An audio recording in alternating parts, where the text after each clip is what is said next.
What's up, nigga? Man, what's up? What's up? What it do? What it do? Back again. You hear me? Double up one time. Yeah, double up. Shit, what fuck you been on? Shit, man, trying to get this tape together. You hear me? Trying, you know what I'm saying? Go and press runs, you know, get a little promotion. I'm about to dive back into the clothing and shit. Oh, yeah. You know what I'm saying? You be having them go crazy for the mental stability. Nah, not, what, nah. Nah, the tape was mental stability. The clothing was bad visions. Bad visions, yeah. Nah. Yeah, definitely sold at The least eyeball and shit. Yeah, at least over like 300 hoodies, bro. I made that shit all by hand. You know what I'm saying? Yeah. All by hand. What made you want to jump into doing the clothes and shit? Shit, I always really been into fashion and shit like that. You know what I'm saying? But I think, me personally, I just got tired of buying other people's shit. You Right. feel me? And it's like, why I'm not capitalizing and starting my own shit. So, you know what I'm saying? I went in LLC my shit. Yeah. You know what I'm saying? I hopped in the streets like that. Like, pick up and pull up. You know what I'm saying? Right. Yeah, shit. What else you been on? What you got going for this summer? Shit, this summer I got new tape on the way, Tribe Leader. You know what I'm saying? Once I drop that joint, I'm just like gonna hit the road and go state to state. You know what I'm saying? Hit the hot spots first. You know, I love LA. I'm do LA dirty. Probably hit the A, Miami, you know what I'm saying? Then start going like random little cities like Colorado, shit like that. Yeah. You know what I'm saying? A lot more shows. I was seeing you go out LA. You was going to LA hella times. I don't think I seen nobody go out LA as much as you, yo. LA all spat. I ain't gonna hold you. LA all spat for sure. You know what I'm saying? We do LA dirty. Yeah, LA was good to you? Yeah, LA was lovely. You feel me? It still is. You know what I'm saying? I had to take a little break. You know what I'm saying? A little shit like that. But yeah, that shit still love. You hear me? Yeah. What was your favorite spot to visit? Did you visit Nipsey shit? Yeah, I went down Crenshaw. You know what I'm saying? That joint was cool. But shit, when I'm in LA, I gotta go to Weed Jamming. That's my shit, little Jamaican spot. You know what I'm saying? Other than that, I'm trying to find some studios. You know what I'm saying? Just network. Yeah. Find some growers. You know what I'm saying? Just little shit like that. You know what I'm saying? Yeah. Who you think got the best weed? Like what city or what part of LA? Shit, I don't even think it's a section. I think it's a strain. I like Pluto Mochi. That Pluto Mochi. That sounds favorite. crazy. Yeah, that's my favorite. You be into right like the THCs and shit, like all that. Yeah, I shit? be checking that shit, but I done bought a lot of shit that was supposed to be potent and it wasn't really potent. You know what I'm saying? So Yeah. I would say after like my third, fourth trip, I kind of really knowing the strands to get and shit like that instead of wasting my time in the stores and little shit like that. You think a lot of people be fronting like about the Zob, about their quality and shit like that? Shit, I mean, yeah, it's always gonna be some niggas wildin'. It's always gonna be some niggas wildin', but I think it's better to have a source. You feel me? Like have somebody who really know what's going on and really got that shit for real. Right. Shit, man, we got Mula Shawdy in the house. You know what I mean? Yeah. Tell them where you from. Tell them. Man, I'm from Uptown DC, the heart of DC. You know what I'm saying? I was born on 4th Street, 4925 4th Street, Northwest. You know what I'm saying? Ward 4. Yeah. Was there any like rappers that come from around there? Nah, I don't really think so. We got a lot of new rappers from Uptown, but as far as my street and shit like that, nah, I don't really think so. I might be the first. Yeah. For sure. Who was you rapping with coming up? Shit, coming up. My first studio session was with Bean. A1 Bean. That was my first studio session. We had a little group back then, shit like that. We was skipping school, go to his crib. You know, he had the in-house studio. He always was real technical with that shit. He knew how to mix and master and shit. So, yeah, when I started off, I started with Brody. You know what I'm saying? Shout out to him. Yeah. What about any artists from Uptown like that you started out rapping with? Or that you was rapping with? I fuck with like niggas round the way and shit like that. I ain't never really fuck with a nigga that close. I think the only rapper I was listening to Uptown was probably Lil Tay, CBE, Church. You know what I'm saying? He was hard. You know what I'm saying? But besides that, it wasn't really too many niggas that I like doing that shit. You know what I'm saying? Really talking that shit. Yeah. What type of style would you say you got? Like when it comes to rapping? Shit, man, I can't call it. Honestly, I feel like I'm real unorthodox because it's like I get on some street shit. I can get on some J. Cole shit. I get on some R&B shit. Like, and I'ma still give you the same message or deliver it in my own way. But I ain't never really heard a beat I can't hit. You know. Yeah. You So, fuck with the Detroit style? yeah, Detroit definitely had their wave. You know what I'm saying? I like they shit. They talk a lot of get money shit, and I think that's what the city need more. We need a lot of get money and flexing shit right now. We got a lot of murder music, drill music. You know what I'm saying? We got our own style. Same way, you know, like Chicago, New York, they got their own style drill. We got our own style drill. You know what I'm saying? They call it free car music and shit like that. You know what I'm saying? What's can you describe what that sound is like? Shit, I really can't. I really can't describe it. You gotta just go listen to it. It's a up sound, like, you know what I'm saying? It's a upbeat sound. Like, that's the best way to describe it. Like, it's real upbeat. I feel like it's a figment of everybody's reality.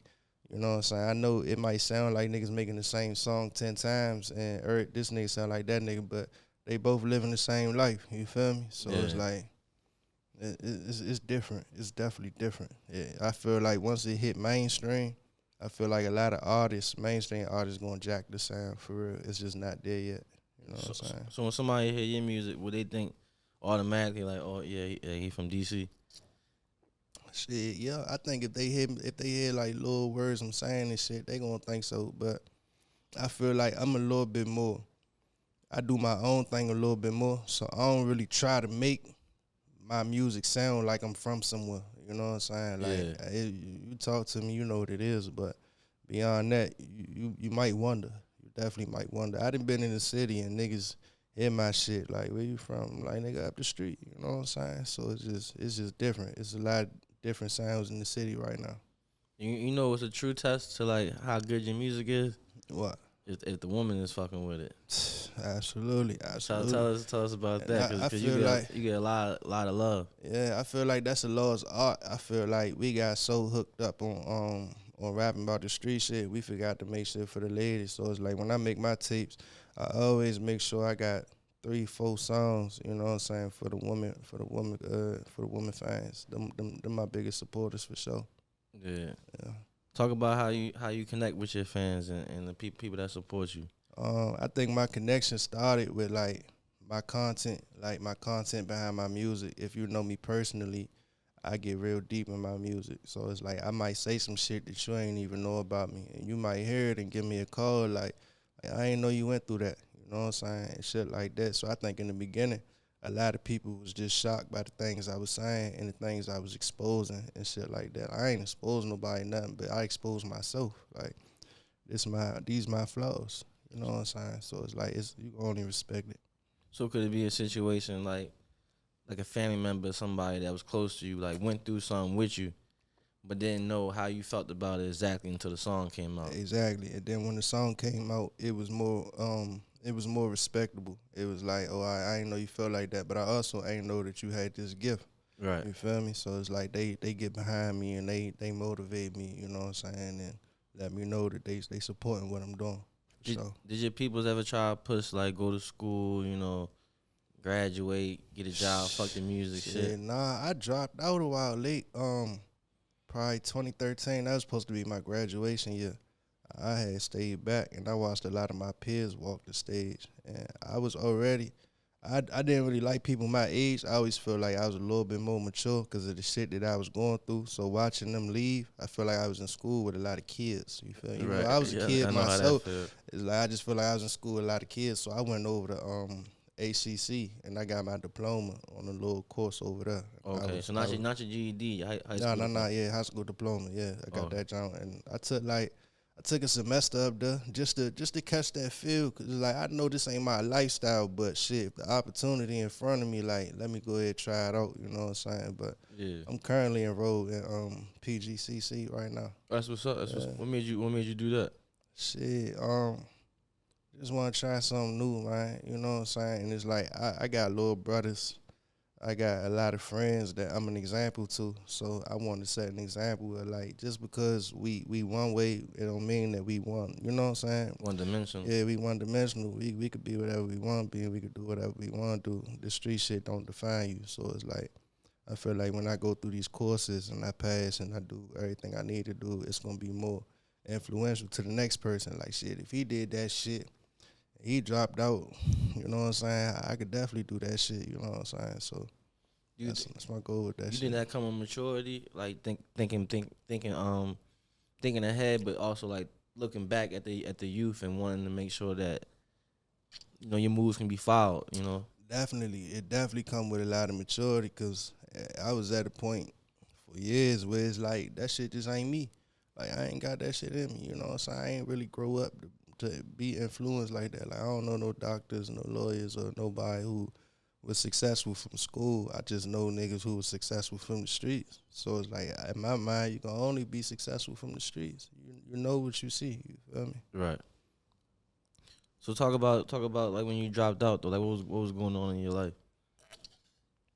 I had a lot of I had a lot of family problems, but that wasn't really why I dropped out.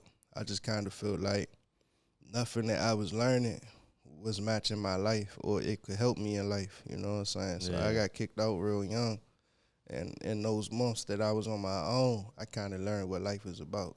You know what I'm saying? From paying bills to being a man, taking care of yourself. You know what I'm saying? And the whole nine. And I feel like when I went to school, it's like I was surrounded by a bunch of people who still, you know what I'm saying? They Was coddled. Yeah, they getting taken care of and shit like that. So I ain't really relate to them. Yeah, You know what I'm but saying? that's probably tough for you because that's still going now. That's what I'm saying. So it was because at a point I felt like a failure. You know what I'm saying? I felt like a failure for a long time watching people go to college and shit like that. But then I watched them same people go to college and they came home wanted to be in the streets. They was, Like, they was hollering at you, blowing your phone I up, was confused. Like, you know what I'm saying? I'm like, asking you for money. like, nigga, I'm looking up to you, bro. The whole time you ain't on shit. You The lost. niggas was just binge drinking, huh? That's what I'm saying. It's like them niggas went to college to party or something because they came home and they ain't really had no direction. It was like they was back in the streets too.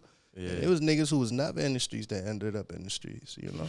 I think I know what you talking about. It's plenty of people, you know what I'm saying? It's like niggas was never in the streets and then they went to school, came back. I'm thinking like y'all gonna be all successful and So I got two questions from this right here. talk to me. So one, when you was feeling like a failure, how old was you? Like what age was this for you? Shit. I think in the beginning I was like 16. I was probably like 16. Oh yeah, because you was already looking at people that wasn't even your age, like they was your peers. Exactly. That's bad. Exactly. You know what I'm saying? So it's you like don't even know that you trying to grow up too fast when you're young. Exactly. And sometimes you forced to grow up that fast. Right, So right, everybody, everybody's situation different. Everybody's family don't got it the same to spoil their children and take care of them, you know? Yeah. They just make sure that roof over your head, and from there, it's like, nigga, you got wings. on you. Yeah, I did my part, you know what I'm saying? So that's how I grew up. Like, I had a roof over my head. Shit, but after that, it's like, nigga, I go find something to eat, you know what I'm saying? Go get a job or something. Like, you know what I'm saying? You want some clothes, go figure out how to get that shit. So Did I fuck with like your mindset about yourself? Like you're confident? Nah, I ain't never fucking with my confidence because I was always kind of a little bit overconfident. Mm-hmm. So it's like I could be the brokest nigga in the room with the dustiest shit on, but I always gonna feel like I'm that nigga. You know what I'm saying? Because it's like you coming with it. Yeah, that's what I'm saying. It's like I know my potential, and I know who I want to be and who I'm going to be. You know what I'm saying? And I'm around a lot of people who don't really know who they want to be. So I always had that advantage over people. You know what I'm saying? Then I guess the second question, like people wanting to be in the streets or wasn't in the streets, or like people that didn't have to be. Didn't have to be. How you feel about that? I always looked at it. I looked at it as kind of goofy at first. You know what I'm saying? Like why you here? You know, like I don't want to be here. You know what I'm saying? But at the end of the day, I realized that rap is one of the most influential things on earth right now in our community. So it's like in the world. Yeah, in the world. So it's like even if you grew up in good circumstances, you know, you might take your problems and you might not handle them the right way. So it's like anybody, it can be anybody. You can be on top today and at the bottom tomorrow. It's just Yeah. about if you gonna do the work to get back up and Yeah. not get stuck around the way. You know what I'm saying? Like everybody else. Yeah. Tell us what mental stability means though, and why you decided to do a mixtape series off of it. Mental stability was my first tape that I ever made. So when I started rapping, I ain't really want to shit on nobody. I wasn't really trying to tell niggas how many bitches I'm fucking and how much money I'm touching and the whole nine. I kind of wanted to express the shit that I was going through mentally. You feel me? It's like I'm fucked up about this shit, and this what made me who I am. So when I started mental stability, it's on Spinrilla. I ain't even got it on Apple. It was that far back. But when I started it, it was just more so about telling the world about myself, telling the world about what made me depressed. You know what I'm saying? The shit I go through. And it just happened to be a hit. Like, people started looking to me to help with their own pain. You know what I'm saying? Like, they calling me like, I need you to drop something because I'm sad. You know what I'm saying? And in my mind, I'm like, nigga, I ain't, and I made that. I wasn't thinking it'd go this far. You know what I'm saying? But it started to really touch people, especially people that knew me personally. You know what I'm saying? Yeah. So it's like as far as making your influence to want to rap, was that the same thing as far as like seeing hustlers get money? That's your only idea of success. Was like rapping part of that same hustle? I think I wanted to rap before rap was really cool. You know what I'm saying? So I'm from DC. Like, we ain't grow up having rappers. Like, you know, New York, they had Biggie and all them other niggas. Like, Yeah, we was already like, teenagers when yeah, like Wale stopped. Wale was our first rapper. So I was influenced. Like, okay, this is cool. And I was always poetic. Like, 50 Cent was kind of like my first favorite rapper. So I would listen to Get Rich, Die Trying, The Massacre, and I would rewrite the shit. You know, my little CD player, my little composition, but I was probably elementary school. But I would rewrite his raps, and I would write down the format, you know, hook, verse, hook, bridge, shit like that. And it's like, that kind of taught me how to write my shit. So I knew how to write a 4 and an 8 and a 12 way before I should have, way before I knew what I was doing. You know what I'm saying? So I was kind of already into it. Like, I wasn't really influenced. Yeah, who was some of the first people you was spitting your raps to or letting hear your shit?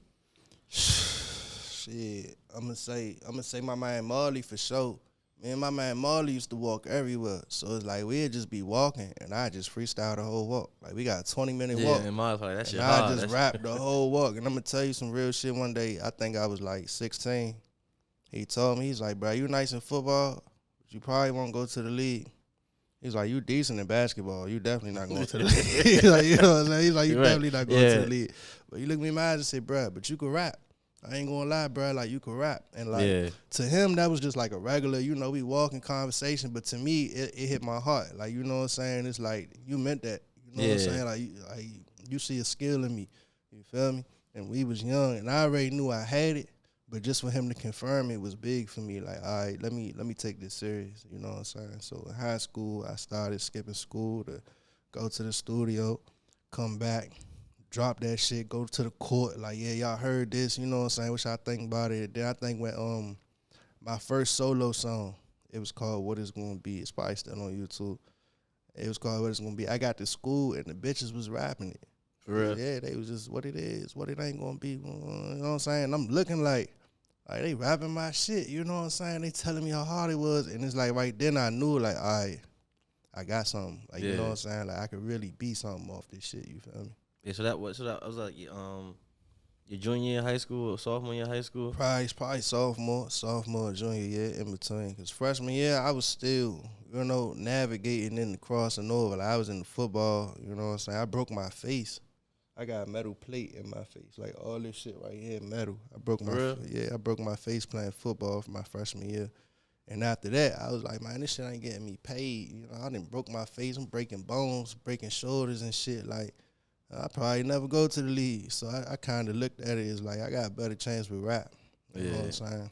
You can make more money with that free time at the yeah, school. I was more into it. Like the ciphers we used to get out of school, have a little cipher on the side of the school, and I would always notice, like, when I rap, I always got a good reaction. Like, even at lunchtime, and I spit some bars, it's like I would have a great reaction. And to me, it was like, all right, like you more advanced than people You know what I'm saying? You more advanced than the people you around. You got 4,000 students around you. You probably top 3. You know what I'm saying? So it's like I ain't want to let that die out. You know what I'm saying? So I feel like I should always keep that going. And you know, I write a lot. I probably got 1,000 songs on my phone that I never recorded. Yeah. So I always just knew, like, just stick with that shit, and it's gonna take me where I need to go. And I still feel like that to this day, for real. You know. Yeah. So after getting the confirmation from your peers, you know, you got people playing your shit when you go to school. You know, the chicks. You know, Maul told you got it. Yeah. So what were some of the steps that made you like separate yourself or be like, I'm taking this shit for real now? Shout out to Munch. Yeah. I hit Munch up. I was trying to get Munch to pull up today. Yeah, I hit Munch up. Munch had did a tape for Rome. You know what I'm saying? And Rome had dropped the tape. And I'm like, how the fuck Rome dropped the tape before me? You know what I'm saying? And I was like, I was a little bit motivated. You feel me? Like, that was my main. So I'm like, all right, let me go ahead and get in the studio and make my own tape. I never thought about making the tape. You feel me? So like when he made one and he was, you know, talking to me like, yeah, bro, I'm doing this with Brody. It's like me and Munch we probably did. My first 2 tapes was by Munch. You feel me? Munch is top 3, one of my favorite engineers in the city, period. You know what I'm saying? I ain't working with him in a minute, but he still got that title because we made a lot of greatness. You know what I'm saying? Munch was always easy to work with. Like, yeah, great dude. He deliver. You know what I'm saying? And he on time with his shit. You know what I'm saying? He done uploaded my shit for me. You know what I'm saying? All that. Like, he definitely helped me get started for sure. You know what I'm saying? Me too. Yeah, I ain't had that many resources back then. I ain't really know I could call the studio and book them. You know what I'm saying? I just knew I had to find somebody who, you know what I'm saying? Yeah. So when I got with Munch, that's when I made my first tape, made my second tape. And I think he might have helped on my third one. My biggest single, Special. Yeah. Me and my little cousin. That's my favorite song. Yeah, Long Live My Little Cousin. Munch engineered that. You know what I'm saying? I went back to Munch for that. And like, I got features with Munch. You know what I'm saying? But yeah, in the beginning, I was definitely fucking with him. You know what I'm saying? He was the greatest engineer in my eyes. He probably ain't even know that because we was just so kosher and cool. But like in my eyes, it's like, bro, you great. You know what I'm saying? You don't know how great you are for real. You know? Yeah, and he didn't want to tell you how great you are. Exactly. Like he's a real humble guy. Like a real humble guy. Like. Real calm, cool, collective nigga, you know what I'm saying? I admire that about him for sure. So shout out to Munch, you know what I'm saying? So how long after you met Munch did you actually record Special? Probably like 4 or 5 years. So he did my first 2 tapes, and I moved. I was back on my side by then. You know, I got kicked out again at like 18, got into some shit outside. And so you was back in D.C.? Yeah, I had moved out PG. I had moved out PG with my mother and shit, but I was still driving back and forth. You know what I'm saying? So one day my little cousin like, hey, man, we need a studio. You know what I'm saying? My man Trav wasn't around. I'm like, bro. So I'm saying I might have missed it, but how many years, like, after you started recording with Munch was this what you talking about now? Was Special? Yeah. Probably like 4 years. 4 years probably went by. I probably worked with Munch in my first 2 tapes, like, first 2 years, like, from 18 to 20, 21, and then I kind of fell off with him because I moved, and then he moved further away, and I moved further away. So it's like one day I just was like, bruh, I'm trying to come fuck with you. You know what I'm saying? I drove all the way to Baltimore County from my side, and I brought my little cousin. And me and my little cousin, we wasn't in competition, but it was like we always wanted to go as hard as the other one was going. So it's like I went in the studio, I probably did Special in 1 take. You know what I'm saying? Like, straight up, like, 1 take. Yeah. And then he took a little minute to write his shit. He wrote his shit in probably, like, 15, 20 minutes. You know, went in there, punished that junk. And we knew right then and there, like, this is it. You feel me? Like, this the one. Like, every show we did, that's how we ended the show. You know what I'm saying? Because we knew, like, this different. Nobody in the city is coming like this. Nobody sound like this. And nobody is as transparent as this song is. Like, this ain't about no street. This ain't about fucking nigga bitch or I'm gonna rob you or I got more money than you. Like, I look my mama in the eyes and try to tell her I was special. You feel me? I wrote that, and that inspiration was I got into it with my mother one day, and when I left, I just started freestyling. You know what I'm saying? I'm like, look my mama in the eyes and try to tell her I was special. And and I made that into a song. But my cousin never heard the song before I recorded it, so he heard it and was like, "Oh yeah." He went off raw emotion. Exactly, like just raw, like, you know what I'm saying? Because he had the same problems that I had. You feel me? So Yeah, and y'all had the same tone on that joint. yeah, so it just became a classic for sure. Yeah. Till this day.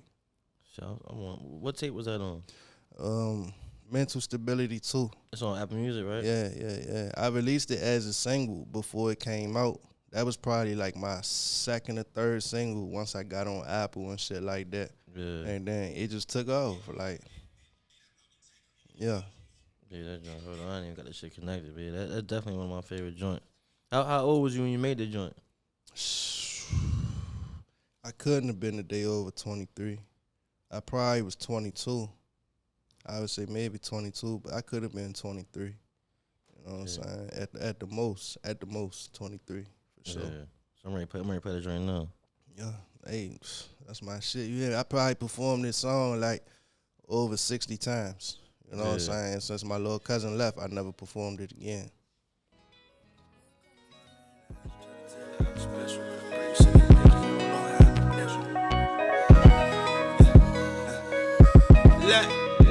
Look my mama in the eyes and try to tell her I was special. I pray you see me make it, you don't know how I'ma bless you. I'm looking at my brothers like you know I won't forget you. Just make sure you keep that eye, you don't know who out to get you. Talking to my baby brother, trying to tell me about the schedule. I know you think you normal, in my eyes I think you special. You smarter than these niggas, so be smart when they test you. I kill a nigga mother if they ever thought to stress you. I lost people that I love, cause they was looking at me different. I guess when you was distant, I just changed with the distance. Now you say I'm different when you should've saw the difference. You was busy shitting on me when you should've paid attention. I've been busy on a mission, I don't see no competition. I'm the one who bought it, I'm the one who run the visions. I'm the one who chose it, you can hear it if you listen. I've been in it for a minute, I can teach you repetition. Look, it's a whole lot up on my mind, can I vent sometimes? I've been alone, I don't even like my friends sometimes. Fuck life, I be ready, let it in sometimes. I gotta really think back to where I've been sometimes. Talking to the Lord like I know I stress you. I know it's been a minute, but I hope he's still on schedule. I told you that I need you, can you keep me from the devil? I've been busy seeing demons, I can't go up from this level. Look my mama in the eyes and try to tell her I was special. I pray you see me make it, you don't know how I'ma bless you. Looking at my brothers like you know I won't forget you. Just make sure you keep that eye, you don't know who about to get you. Talking to my baby brother, trying to tell me about the schedule. I know you think you normal, in my eyes I think you special. You smarter than these niggas, so be smart when they test you. I stretch a nigga mother if they ever thought to stretch you. All the times I ran the streets, you would've thought I had a schedule. In my life into the streets, I want you to know I'm trying to bless you. I can't even slow it down, cause the money be my pedal. Lately trying to ring bells, leave my struggle on your muscle. Let them know that this is real life. I set my whole body just to kill time. Sitting in the system, my niggas fighting for meal time. Whole time, I'm just trying to run me on some meal slime. Lost up in the scissors, found a hustle, just some kill to the streets and left a nigga in this field. Put a phone in the streets with my emotions steady shifting. Try to hide you from the real when the streets gon' tell it. Every time to kill my nigga, tried to hide me from the vision. For the crash head on collision, told them niggas that I'm different. And believe a nigga now, later on, don't stop the business. When I told me I'm a boss, I always told her about my vision. Try to tell her cause of school, finna be his best decision. Boss business. Try to tell her I was special. I pray you see me making you. Yeah, we live. It's the Floaters TV. Yeah. Mula Shawdy in the building. You hear me? Uptown DC. Uptown finest, you hear me? Can we get a drop for the Floaters real quick? Yeah. Shout out to the Floaters. This Mula Shawdy checking in, rocking in. You hear me? Keep doing what y'all doing. You know I'm rocking with you the long way. You hear me? We'll be right back.